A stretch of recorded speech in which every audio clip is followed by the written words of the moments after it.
আশা করি ক্লাস 10-এ পরীক্ষা দিয়ে পাস করে সকল একাদশ শ্রেণীর ছাত্রছাত্রীরা সবাই ভালো আছো, সুস্থ আছো এবং তোমাদের মন এখন উদ্দীপনায় ভর্তি। তোমরা এখন মাধ্যমিক পাস করে গেছো, তোমরা অনেক বড় হয়ে গেছো, কিন্তু শিক্ষার্থী বন্ধুরা বড় হয়েছে সেটা প্রশ্ন নয়। প্রশ্ন হচ্ছে তোমাদের পরীক্ষা, তোমাদের ভালো করে পড়তে হবে। 4 মাসের মাথায় পরীক্ষা, সেই বিষয়ে তোমাদের পরীক্ষা ভালো করে দিতে হবে।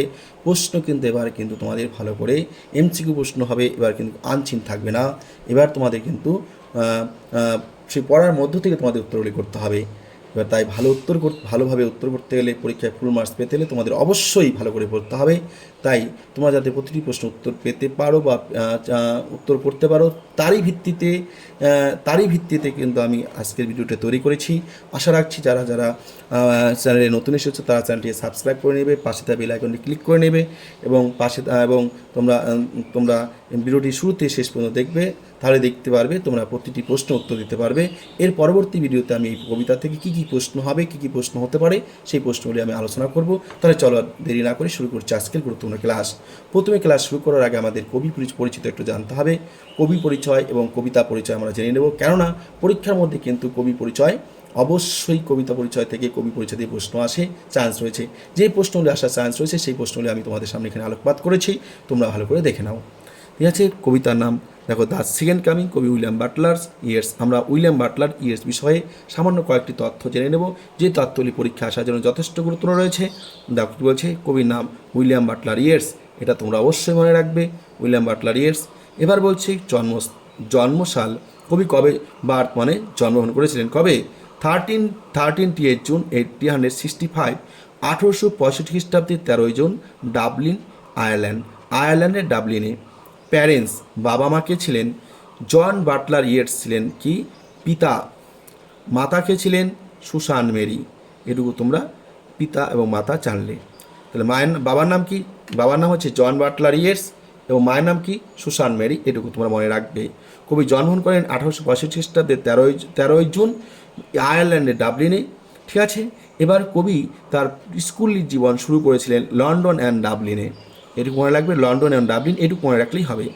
এবার তার প্রথম জীবনে তিনি যাদের দ্বারা তিনি প্রভাবিত হয়েছিলেন তারা হলেন উইলিয়াম ব্লেক এবং শেলি।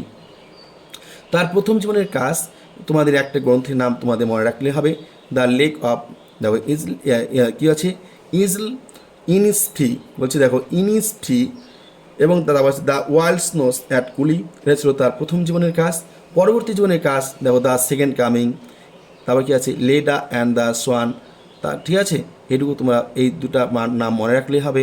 এবার বলছি দেখো, তারপরে যে কবি নোবেল পুরস্কার পেয়েছিলেন কিসের ভিত্তিতে, দেখো নোবেল পুরস্কার পেয়েছিলেন, এটা তোমাদের একটু মনে রাখা দরকার। 1923 খ্রিস্টাব্দে তিনি নোবেল পুরস্কার পান। কিসে নোবেল পুরস্কার পান? লিটারেচার, সাহিত্যতে। এটুকু তোমরা মনে রাখবে। কবি নোবেল পুরস্কার পেয়েছিল কি পায়নি? নোবেল পুরস্কার পেয়েছিল কিসের ভিত্তিতে? লিটারেচারের মধ্যে। হ্যাঁ, কত সালে? 1923 সালে। এবার কবি মারা যান কত বছর বয়সে? 73 বছর বয়সে। কত সালে? 1939 খ্রিস্টাব্দে বা সালে। এবার তিনি কত তারিখে? 28শে জানুয়ারি। এটা মনে রাখবে। এবার আমরা জেনে নেব কবিতা বিষয়ে। কবিতাটা কি? কবিতা হচ্ছে দ্য সেকেন্ড কামিং, এবার যেটা লেখা হয়েছিল 1919 খ্রিস্টাব্দে। মনে রাখবে, কবিতা লেখা হয় আর প্রকাশ হয়, দুটা কিন্তু আলাদা জিনিস। তাহলে বলছে the second coming. Second coming কথার অর্থ হচ্ছে কি? সেকেন্ড কামিং কথার অর্থ হচ্ছে দ্বিতীয়বার আগমন। এটা লেখা হয়েছিল 1919 খ্রিস্টাব্দে, প্রকাশিত হয় 1920 খ্রিস্টাব্দে দ্য ডায়াল নামক পত্রিকায়। ঠিক আছে, এবার দেখো এই কবিতার যে এটা কি লাইরিক্যাল পোয়েম, এটা কাব্যশৈলী কি? লাইরিক্যাল পোয়েম, অর্থাৎ গীতি কবিতা। তারপরে কি বলছে? স্টাইল অফ রাইটিংস, অর্থাৎ কবিতার যে লেখা কোন ছন্দে লেখা হয়েছে? ফ্রি ভার্সি, অর্থাৎ অমিত্রাকার ছন্দে।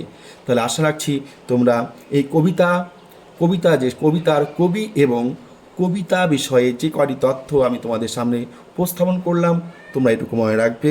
এইখান থেকে কিন্তু একটা এমসিকিউ প্রশ্ন আসার চান্স যথেষ্ট রয়েছে এবং কবিতার মধ্য থেকে 2টি এমসিকিউ প্রশ্ন আসবে। এবার কী কী প্রশ্ন আসবে সেগুলি অবশ্যই আলোচনা থাকবে। এবার চলো কবিতা শুরু করছি। দ্য সেকেন্ড কামিং, দ্বিতীয়বার আগমন। এখানে কিন্তু লেখা হচ্ছে যীশুখ্রিস্টকে কেন্দ্র করে, কেননা যীশুখ্রিস্ট যখন কবিতা লেখা হয় তার 2000 বছর আগে প্রায় পৃথিবীতে এসেছিল। তখন জেরুজালেমের বেথলেহেম শহরে সেই যীশুখ্রিস্ট জন্মগ্রহণ করেছিল। সেখানকার অবস্থা খুবই খারাপ ছিল, সেখানে শাসন ব্যবস্থা ভেঙে পড়েছিল, মানুষ খেতে পারছিল না, মানুষ অশান্তিতে মানে অনাহারে মানুষের অত্যাচারে সেখানে জর্জরিত ছিল। তারা একে অপরের উপরে বিশ্বাস হারিয়ে ফেলছিল, ঠিক আছে। তারা আইন শৃঙ্খলা নিজের হাতে তুলে নিচ্ছিল। সেরকম পরিস্থিতিতে সে যীশু খ্রিস্ট জন্মগ্রহণ করেছিল। এবার কবি ভাবছেন এবার হয়তো সেরকম কিছু আবার ঘটবে বা ঘটবে, কেননা পৃথিবীতে সেরকম পরিস্থিতি আবার তৈরি হয়ে গেছে। তার ভিত্তিতে এই কবিতাটি লেখা। যাই হোক, চলো আমরা শুরু করছি কবিতা। দেখো বলছে টার্নিং, কথা অর্থ হচ্ছে অ্যাকচুয়ালি কি, টার্নিং মানে হচ্ছে ঘূর্ণন, এটা হচ্ছে ঘুরতে, হ্যাঁ। টার্নিং বলতে ঘুরতে, অ্যান্ড টার্নিং ঘুরতে ঘুরতে, ইন দ্য ওয়াইডনিং সেই ঘূর্ণনটা বেড়ে চলেছে। বলছে যে টার্নিং অ্যান্ড টার্নিং ঘুরতে ঘুরতে, ইন দ্য ওয়াইডনিং সেটা বেড়ে চলছে, যায় আর বলয়। মানে যেটা ঘুরছে সেই ঘূর্ণনটা আস্তে আস্তে বৃদ্ধি পাচ্ছে, হ্যাঁ। যেমন করে তোমরা জলের গ্লাসে মানে জল ভরে যদি এরকমভাবে ঘুরিয়ে দাও, তাহলে দেখবে আস্তে আস্তে সেটা কিন্তু পাকৃতিতে আস্তে আস্তে উপর দিকে বৃদ্ধি পাচ্ছে, নিচের দিকে সেটা শুরু হয়ে যাচ্ছে, সেরকম পরিস্থিতি। তাহলে টার্নিং অ্যান্ড টার্নিং, টার্নিং মানে ঘুরতে, অ্যান্ড টার্নিং মানে ঘুরতে, ইন দ্য ওয়াইডনিং সেটা কী হচ্ছে, ওয়ার্নিং মানে বৃদ্ধি পাচ্ছে, ক্রমবর্ধমান আস্তে আস্তে বেড়েই চলছে, যার মানে বলয়। তাহলে হচ্ছে বলয়টি ঘুরতে ঘুরতে কী হচ্ছে, আস্তে আস্তে বেড়েই চলছে। দ্য ফ্যালকন বাস পাখি ক্যান নট পারছে না হেয়ার শুনতে দ্য ফ্যালকনার বাস মালিকের ডাক। অর্থাৎ বাস পাখির যে মালিক, সেই মালিকের ডাক কিন্তু সেই বাস পাখি শুনতে পারছে না। মানে বাস পাখি হচ্ছে এক ধরনের শিকারী পাখি। সে ওই যে মালিকরা কী করে, বাস পাখি শিকারি বানায়। শিকারি বানার পরে কী করে, সেই পাখিকে ছেড়ে দেয়, সেই পাখি শিকার করে কি সেই মালিককে এনে দিত। যেমন আগেকার দিনে জমিদার ছিল, জমিদার কী করতো, কয়েকজন পেয়াদা রাখতো, কয়েকজন লোক রেখে তারা কী হতো, সেই জনগণের কাছ থেকে খাজনা আদায় করতে দিত। সেই খাজনা আদায় করার পর কী হতো, সেই খাজনাগুলি তুলতে দিত। যারা তুলতো তাদের বলছে এখানে ধরে নাও ফ্যালকন, আর যিনি পাঠাচ্ছেন তিনি হচ্ছে জমিদার। এবার কি করছে, সেই যারা তুলছে তারা দেখা গেল তুলছে 50 টাকা, সেই মালিক কিনে দিচ্ছে 20 টাকা, আর তারা নিচ্ছে 30 টাকা। এর ফলে কী হচ্ছে, যাদের কাছে তুলছে টাকাগুলি তারা কিন্তু যথেষ্টভাবে ক্রুদ্ধ হচ্ছে। তারা কিন্তু সেই জমিদারি শাসন কিন্তু তারা মানতে চাচ্ছিল না, তারা মেনে নিতে চাচ্ছিল না। কেন মেনে নিতে চাচ্ছিল না, মানতে চাচ্ছিল না কেন? তার কারণ ছিল এটাই যে তাদের যতটুকু আয় তার থেকে অনেকটা আয়, আর তার থেকে অনেকটাই বেশি কিন্তু তাদের খাজনা দিতে হয়, এরকম একটা পরিস্থিতি আর কি, ঠিক আছে। তাহলে দ্য ফ্যালকন বাস পাখি ক্যান নট পারে না হেয়ার শুনতে দ্য ফ্যালকন, আর বাস পাখির কি মালিকের ডাক, ফ্যালকন অর্থাৎ মালিকের ডাক। যেমন একটু আগে বললাম যে মালিক যদি তুলতে বলছে 20 টাকা, তারা তুলছে 50 টাকা, মানে কি মালিকের কথা শুনছে না।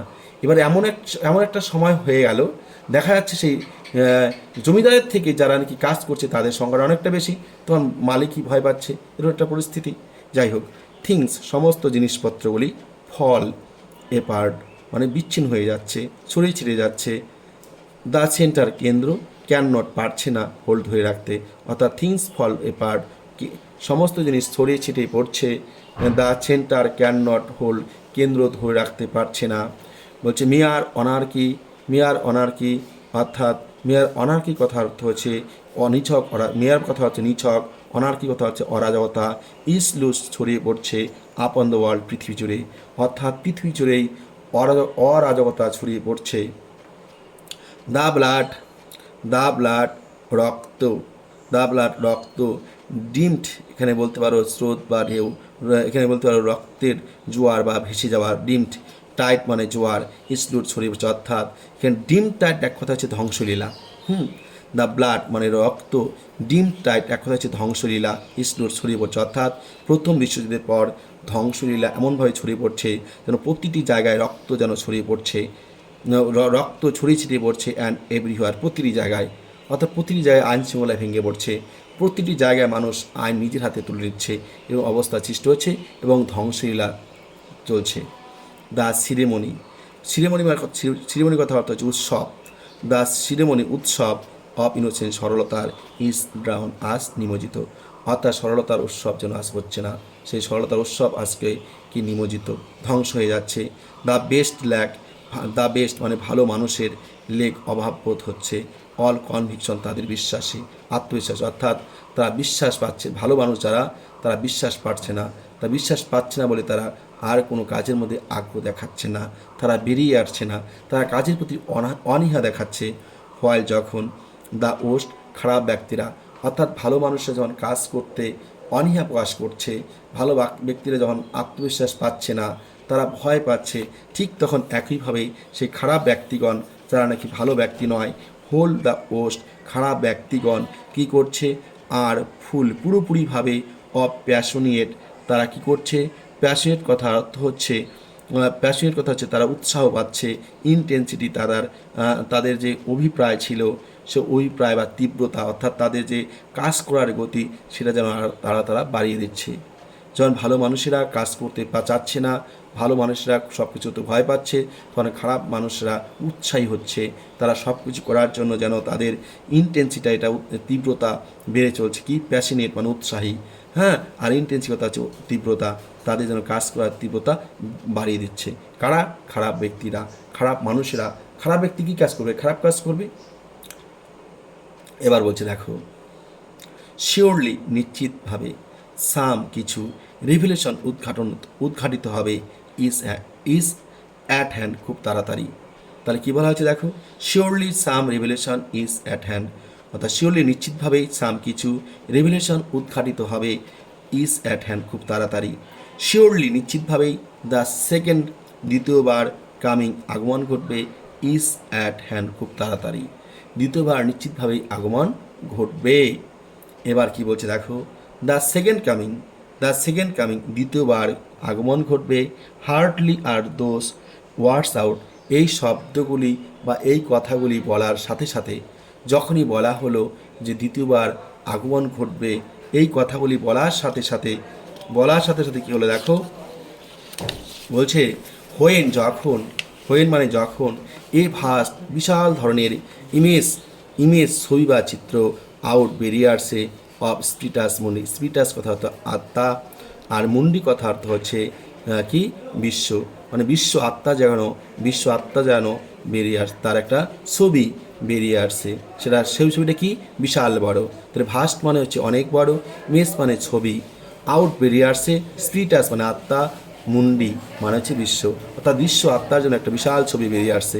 এই যে স্পিরিটাস মুন্ডি, এটা কিন্তু ঈশ্বরকে ধরে ঈশ্বরকে কিন্তু বলা যেতে পারে, মানে ঈশ্বর যেমন বিভিন্ন রূপ নিয়ে পৃথিবীতে আসেন, ঠিক আছে, এবার হয়তো সেই স্পিরিটাস মুন্ডি অর্থাৎ বিশ্ব আত্মা কোনো একটা রূপ নিয়ে বিশাল একটা চেহারা নিয়ে আসছেন। এটা কিন্তু কবির মনে হয়েছিল। এটা কার মনে হয়েছিল? কবির মনে হয়েছিল। ট্রাভেলস মানে দেখো, ট্রাভেলস কথা হচ্ছে এখানে আমরা জানি সমস্যা, অসুবিধা, এখানে হচ্ছে আবছা, মাই মানে আমার, অর্থাৎ কবির, সাইড দৃশ্য, অর্থাৎ কবির চোখে যেন আবছা দেখা যাচ্ছে, কবির চোখ কী হচ্ছে আবছা দেখা যাচ্ছে, কি সাম হয়ার কোথাও যেন, ইন দ্য স্যান্ডস বালুভূমিতে, অফ দ্য ডিজার্ট মরুভূমিতে, অর্থাৎ মরুভূমির বালিতে কোথাও যেন সে আবছাভাবে দেখতে পাচ্ছে, কি দেখতে পাচ্ছে, এ শেপ একটা অবয়ব, উইথ দ্য লায়ন বডি, সিংহের মতো দেহ, and the head of a man, মানুষের মতো মাথা, অর্থাৎ এমন একটা সে ছবি দেখতে পাচ্ছে, আবছা পরিষ্কার দেখতে পাচ্ছে না, মরুভূমির বালিতে, কি হচ্ছে মরুভূমির বালিতে দেখতে পাচ্ছে কোথাও যেন যে একটা সিংহের মতো দেহ, মানুষের মতো মাথা নিয়ে সে কি করছে, এগিয়ে আসছে, ঠিক আছে। বলছে দেখো, তার অবস্থান বর্ণনা করছে, এবার সে কীরকম, এ গেস তার দৃষ্টি, এ গেস মানে দৃষ্টি, ব্ল্যাঙ্ক মানে শূন্য, এ গেস ব্ল্যাঙ্ক তার দৃষ্টি শূন্য, দৃষ্টি তার শূন্য, অ্যান্ড পিটলেস এবং করুণাহীন, মায়াহীন, দয়াহীন, নির্দয়, অ্যাজ দ্য সান সূর্যের মতো। কেন সূর্যের মতো বলছে? কারণ সূর্যের যে দৃষ্টি ছিল, সূর্যের দৃষ্টি করুণাহীন, মায়াহীন, দয়াহীন, নির্দয়। দেখবে গ্রীষ্মকালে যখন সূর্য ওঠে, সেই সূর্যের মনে হয় যে সূর্যের কাছে চেয়ে যাবে, তাকেই পুড়ে দেবে, সে ভালো মন্দ যাই হোক না কেন। ঠিক একইভাবে কবির কাছে মনে হয়েছে যে পশুটি দেখা যাচ্ছে, স্পিরিটাস মুন্ডি যাকে বলছে, সিংহের মতো দেহ, মানুষের মতো মাথা, এই যে প্রাণীটি, এই প্রাণীটির চোখের মধ্যে কি রয়েছে, চোখের মধ্যে এমন নির্দয় ভাব রয়েছে, যে সামনে যাবে তাকেই যেন সে হত্যা করে ফেলবে, তাকে সে ধ্বংস করে ফেলবে, এরকম একটা কিন্তু পরিস্থিতি তৈরি হয়েছে কবির চোখে। ইস মুভিং চলমান, অর্থাৎ সে কিন্তু থেমে নেই, সে চলমান অবস্থায় আছে, কি আছে, চলমান অবস্থায় আছে।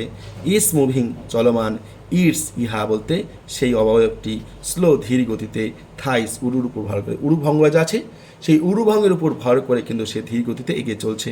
হোয়াইল যখন, অল সব কিছুই, about it reels shadows, about মানে চারপাশ দিয়ে, রিল ঘিরে রয়েছে, শ্যাডোজ ছায়া, অফ দ্য ইন্ডিগন্যান্ট মানে ক্রুদ্ধভাবে, বিরক্ত হয়ে, ডিজার্ট মরুভূমির বার্ডস পাখিগুলি, অর্থাৎ যখন মরুভূমিতে যখন মরুভূমিতে সেরকম একটা সিংহের মতো দেহ নিয়ে মানুষের মতো মাথা নিয়ে কোনো একটা প্রাণী এগিয়ে আসছে, তখন সেই মরুভূমির মধ্যে যে সমস্ত পাখিরা রয়েছিল, পাখিরা শিকারীরা, যে শিকারী পাখিগুলি রয়েছে, তারা যেন তাকে ঘিরে ধরেছে।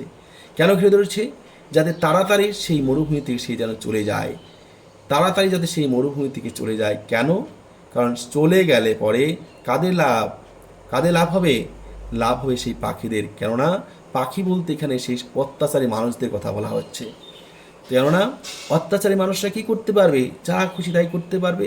আর স্পিরিটাস মুন্ডে অর্থাৎ সেই সিংহের মতো দেহ এবং মানুষের মতো মাথা যে প্রাণীটি ওখানে যদি থাকে, তাহলে তারা অত্যাচার করতে পারবে না, সাধারণ মানুষের সম্পদ লুটে নিতে পারবে না। তার জন্য তারা চাচ্ছে তাকে ঘিরে ধরে তাড়াতাড়ি করে সেখান থেকে তাকে তাড়াতে। কিন্তু সে কিন্তু জোরে বা গতিশীল অবস্থায় যাচ্ছে না, সে খুব ধীর গতিতে সে আস্তে আস্তে কী করছে?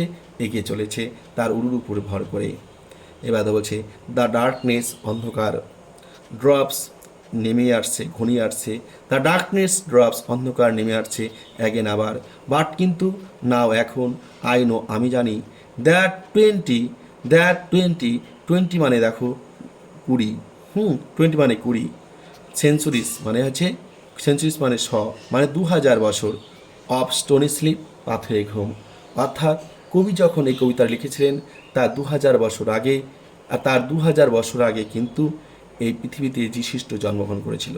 তাই এবার বলছেন যে যীশুখ্রিস্ট এই যে 2000 বছর ধরে গেছে, এবার তিনি এত ঘুম দিয়েছেন যেন পাথরের ঘুমের মতো, যে এত অত্যাচার হচ্ছে পৃথিবীতে, তিনি কিন্তু আর আসেননি। এবার হয়তো তার ঘুম ভাঙবে। কবি এটাই বলছেন যে আমি এবার জানি যে এই যে 2000 বছর যে পাথরের একটা ঘুম ছিল, সেই ঘুমটা হয়তো এবার ভেঙে যাবে। কবি বলছেন ওয়ার ভেক্সড, ভেক্সড মানে বিরক্ত, টু নাইটমেয়ার, দুঃস্বপ্ন, বাই এ রকিং, রকিং করতে দুলতে দুলতে ক্র্যাডেল দোলায়, অর্থাৎ যেন যে দুলতে দুলতে দোলায় চলে আসছে। কি চলে আসছে? সেই দুঃস্বপ্ন। কি দুঃস্বপ্ন? সেই দেখো 2000 বছর আগেকার, অর্থাৎ এবার কিন্তু আগেবার কিন্তু যীশুখ্রিস্ট ভালোভাবে মানুষের সঙ্গে ভালো ব্যবহার করেছিল। এবার কবি কিন্তু এরকমভাবে প্রকাশ করেছেন যে এবার হয়তো এবার যেই আসবে পৃথিবীতে, তিনি আর কিন্তু মানুষের সাথে ভালো ব্যবহার করবে না। কেননা ভালো ব্যবহার যদি করা হয়, তাহলে তাকে কিন্তু মানুষ থাকতে দেয় না, বেঁচে থাকতে দেয় না, তাকে ধ্বংস করে ফেলে। তাই তাকে যাতে ধ্বংস করে না দিতে পারে, তার জন্য এবার হয়তো সে অনেকটাই আলাদা রূপ নিয়ে আসবে। এবার হয়তো সে হয়তো ভালো রূপ নিয়ে আসবে না, সে এমন একটা রূপ নিয়ে আসবে যে সূর্যের মতো দৃষ্টি থাকবে। সূর্য যেমন নির্দয়, দয়াহীন, ঠিক এখানে কিন্তু যে আসবে তা সেও কিন্তু দয়াহীন হবে, নির্মম হবে। ঠিক আছে, এই কথাই বলছেন কবি। অ্যান্ড এবং হোয়াট রাফ বিস্ট, কি বিভৎস পশু, মানে যে আসছে, যে ছবিটি যে পশুটির কথা বলছি কি বিভৎস পশু। ইটস আওয়ার কেম, ইয়ার আসার সময় হয়েছে, রাউন্ড অ্যাট লাস্ট, অবশেষে। অবশেষে এই পশুটির বিভৎস বর্ণের বা রূপের পশুটি আসার সময় হয়ে গেছে। স্লাউডস, এব্রথেব্রভাবে বা এব্রথেব্রভাবে, খুব দুর্বলভাবে, টুয়ার্ডস, এগিয়ে চলেছে বেথেলহেম, সেই জেরুজালেমের বিখ্যাত শহর বেথেলহেম, যেখানে যীশুখ্রিস্ট জন্মগ্রহণ করেছিল, সেই শহরের দিকে। টু বি বর্ন, আবার কি সে জন্মগ্রহণ করবে? আবার কি সে জন্মগ্রহণ করবে? তাহলে দেখো এখান থেকে প্রশ্ন আসতে পারে, যীশুখ্রিস্ট বেথেলহেম কেন বিখ্যাত? যীশুখ্রিস্ট জন্মের জন্য। এবার সেই প্রাণটি কোন শহরে দিয়ে যাচ্ছে? বেথলেহেমের দিকে যাচ্ছে। এবার বিভৎস পশুটি কবে এসেছিল, কত বছর আগে, কতদিন পরে আসছিল, বা কীভাবে এগিয়ে আসছিল? স্লাস টুয়ার্ডস, এটা লিখতে হবে। ঠিক আছে, তাহলে এই যে কবিতাটি শেষ করলাম। এরপরে তোমাদের আলোচনা থাকবে এই কবিতার কী কী প্রশ্ন আসতে পারে। পরের ভিডিওটির প্রতি তোমরা লক্ষ্য রেখো। পরের ভিডিওতে যে আলোচনা থাকবে, আশা হচ্ছে সেই ভিডিওটা যদি তোমরা দেখো, আমি 100% নিশ্চিত দিচ্ছি সেই কবিতার থেকে, সেই ভিডিওর মধ্যে থেকেই সমস্ত পরীক্ষা প্রশ্ন কিন্তু আসবে। এবার তোমাদের সামনে আমি তুলে ধরবো এই কবিতা থেকে কী কী প্রশ্ন, এই কবিতার যে শব্দ ওয়ার্ডগুলি রয়েছে, সেই শব্দ ওয়ার্ডগুলির বাংলা মানে তোমরা সেগুলো কিন্তু তোমাদের প্রয়োজন রয়েছে যথেষ্ট পরিমাণে। টার্নিং মানে এখানে লিখেছি ঘূর্ণন, এটা বলবে ঘুরতে। অ্যান্ড এবং টার্নিং মানে ঘূর্ণন, এখানে দেখবে ঘুরতে। ওয়ার্ডনিং মানে ক্রমবর্ধমান, অর্থাৎ আস্তে আস্তে যে বৃদ্ধি পেয়ে থাকে। যার মানে কী হচ্ছে? বলয়। যার মানে কি আছে? বলয়। এবার কি আছে? বা ঘূর্ণন। ফ্যালকন, বাজ পাখি। হেয়ার, সোনা। The ফ্যালকনার Malik. থিং, জিনিসপত্র। ফল, পার্ট। বিচ্ছিন্ন, দ্য সেন্টার, কেন্দ্র। ক্যান নট, পারে না। এখানে হেয়ার হতো, হেয়ার মানে সোনা, সেটা নিচে দেওয়া আছে, তোমার নিচে দেখে নেবে। হোল্ড মানে ধরে রাখা। মেয়ার মানে নিছক, অনার্কি মানে অরাজকতা। এখানে কয়েকটি শব্দ বাদ পড়ে গেছে, সেই শব্দগুলি আমি নিচে দিয়েছি, তোমরা দেখে নেবে। কবিতাতে কোনো একটা শব্দ বাদ দেয়নি, প্রতিটি শব্দ তোমাদের সুবিধার্থের জন্য লিখে দিয়েছি, তোমরা এগুলো পড়ে নেবে। সিরেমনি মানে উদযাপন, ইনোসেন্স মানে সরলতা, ড্রাউন মানে অদৃশ্য বা নিমজ্জিত, দ্য বেস্ট মানে ভালো মানুষ, ল্যাক মানে অভাব, অল মানে সবাই, কনভিকশন মানে বিশ্বাস বা আত্মবিশ্বাস, ফল মানে যখন, দ্য ওস্ট মানে সব থেকে খারাপ, ফুল অফ মানে পুরোপুরি, প্যাশনিয়েট কথা হচ্ছে উৎসাহী, ইন্টেন্স মানে তীব্রতা, শিওরলি মানে নিশ্চিত, সাম মানে কিছু, রেভেলেশন কথা হচ্ছে আত্মপ্রকাশ বা উদ্ঘাটন, অ্যাট হ্যান্ড মানে আসন্ন, শিওরলি মানে নিশ্চিত, শিওরলি মানে কি নিশ্চিত, দ্য সেকেন্ড মানে দ্বিতীয়বার, কামিং মানে আগত, অ্যাট হ্যান্ড মানে আসন্ন, হার্ডলি মানে খুবই কম, দোষ মানে ওই, ওয়ার্ডস মানে শব্দগুলি, ওয়ার্ডস মানে কি আছে শব্দগুলি, ওয়ার্ডস মানে হচ্ছে শব্দগুলি। এবার দেখো কি বলছে, ওয়ার্ডস মানে ওয়ার্ড শব্দগুলি, আউট মানে বের হওয়া, হোয়েন মানে যখন, এই ভাস মানে বিশাল বা বড়, ইমেজ মানে ছবি বা মূর্তি বা অবয়ব, স্পিরিটাস মানে চারটা, মুন্নি মানে বিশ্ব। এই স্পিরিটাস মানে হচ্ছে ল্যাটিন শব্দ, হ্যাঁ এটা মনে রাখবে। স্পিরিটাস মানে কথা হচ্ছে ল্যাটিন শব্দ, এটা কিন্তু তোমাদের মনে রাখা দরকার, ল্যাটিন শব্দ। এবার দেখো কি বলছে, ট্রাভেলস মানে আবছা, এখানে ট্রাভেলস মানে কি মানে কি আবছা, মাই সাইড আমার দৃশ্য মানে আমার চোখের সামনে যে দৃশ্যটা আছে সেটা, সামহার মানে কোথাও, স্যান্ড মানে বালুভূমি বা রাশি, বালুভূমি বা বালু রাশি, ডিজার্ট কথা হচ্ছে মরুভূমি, গেস মানে স্থির দৃশ্য বা দৃষ্টি, ব্ল্যাঙ্ক মানে শূন্য, পিটলেস মানে নির্দয়, শেপ মানে হচ্ছে আকার বা চেহারা, লায়ন মানে সিংহ, বডি মানে দেহ, বডি মানে কি দেহ, দা হেড মানে মাথা, অফ এ ম্যান মানে একজন মানুষের, গেস মানে দৃষ্টি, তার ব্ল্যাঙ্ক মানে শূন্য, অ্যাজ দ্য সান সূর্যের মতো, গেস মানে দৃষ্টি, মুভিং মানে চলমান, স্লো মানে ধীরে ধীরে মানে আস্তে আস্তে। তারপর কি হচ্ছে হোয়াইল মানে যখন, অ্যাবাউট মানে বিষয় প্রায়, ইট বলতে ইহা, অল অ্যাবাউট ইট চারিদিকে, রিল মানে ঘিরে থাকা, শ্যাডোস মানে ছায়া, ইন্ডিগন্যান্ট মানে ক্ষুদ্র বা রেগে যাওয়া, ডিজার্ট মানে মরুভূমি, বার্স মানে পাখিগুলি, দ্য ডার্কনেস অন্ধকারাচ্ছন্ন, ড্রাস মানে নেমে আসে, অ্যাগেন মানে আবার, বাট মানে কিন্তু, না মানে এখন, আইন মানে আমি জানি, দ্যাট মানে যে, 20th সেঞ্চুরিজ 2000 বছর, অফ স্টোনি পাথুরে, স্লিপ মানে ঘুম, ওয়ার মানে ছিল, ভেক্সড মানে বিরক্ত, নাইটমেয়ার মানে দুঃস্বপ্ন, রকিনি মানে দুলতে দুলতে, ক্র্যাডেল মানে দোলনা, অ্যান্ট এবং হোয়াট মানে কি, রাপ মানে রুক্ষ বা কুৎসিত পশু, রাপ রাপ মানে রুক্ষ বা কুৎসিত, হ্যাঁ রুক্ষ বা কুৎসিত এখানে, বিস্ট মানে পশু, আর মানে সময়, কাম রাউন্ড এসে গেছে, অ্যাট লাস্ট অবশেষে, স্লাউস মানে অলসভাবে হাঁটা, টুয়ার্স মানে দিকে, বেথিলে মানে যীশু খ্রিস্টের জন্মস্থান, বর্ন মানে জন্মগ্রহণ করা, লস্ট মানে ছড়িয়ে পড়া, আপন মানে উপরে বা জুড়ে, আপন মানে উপরে বা জুড়ে, দ্য ওয়ার্ল্ড মানে পৃথিবী, দ্য ব্লাড মানে রক্ত, এই শব্দটা দেখবে উপরে তোমরা দ্বিতীয় লাইনে পাবা, ডিম মানে ভেসে যাচ্ছে, টাইট মানে স্রোত বা জোয়ার, হ্যাঁ স্রোত বা জোয়ার, আর এভরি হয় তারপরে কী হচ্ছে বা টাইট মানে স্রোত বা জোয়ার বা ধ্বংসলীলা, এই যে ডিম শব্দটি আছে, স্রোত টাইট শব্দটি আছে, এই শব্দগুলি একসাথে কিন্তু এখানে মানেগুলো হবে, যে ধ্বংসলীলা বলতে পারো, বা ভেসে যাচ্ছে রক্তের স্রোতে সেটা বলতে পারো, জায়গা তারপর কি আছে, এভরিহার মানে সব জায়গায়, পিটিলেস মানে হচ্ছে নির্দয় বা দয়াহীন, থাই মানে উড়ু। তাহলে দেখো শিক্ষার্থী বন্ধুরা, আমি কবিতার প্রতিটি শব্দ তোমাদের বলে দিলাম, আশা রাখছি তোমরা সবাই বুঝতে পেরেছো। এরপর যদি তোমাদের কোথাও সমস্যা হয় তোমরা অবশ্যই কমেন্ট বক্সে জানাবে, আমি পরের ভিডিওতে সেটা সংশোধন করে দেব, এবং এর পরের ভিডিওতে আমি যত ধরনের প্রশ্ন থেকে আসার মতো আছে আমি আলোচনা করব। যারা চ্যানেলে ইতিমধ্যেই সাবস্ক্রাইব করে নিচ্ছে তাদেরকে অসংখ্য ধন্যবাদ জানাচ্ছি, যারা চ্যানেলটিকে এখনও সাবস্ক্রাইব করে নাওনি তারা অবশ্যই চ্যানেলটিকে সাবস্ক্রাইব করে নাও, পাশে থাকা বেল আইকনে ক্লিক করে নাও, যখন আমি কোনো ভিডিও আপলোড করব তোমরা সবার আগে যাতে পেয়ে যেতে পারো। মনে রাখবে ক্লাস 11-এর যত ধরনের আর কি গামার আছে, গল্প আছে, কবিতা আছে, নাটক আছে, সব ধরনের গল্প, কবিতা বা নাটক আমি কিন্তু গামার আলোচনা করব। মনে রাখবে নাটকগুলোর জন্য কিন্তু আরও অনেক বিশেষ গুরুত্বপূর্ণ বিষয়গুলো থাকবে। ঠিক আছে, তাহলে আশা রাখছি তোমরা বুঝতে পেরেছো। সবাই সুস্থ থাকবে, ভালো থাকবে।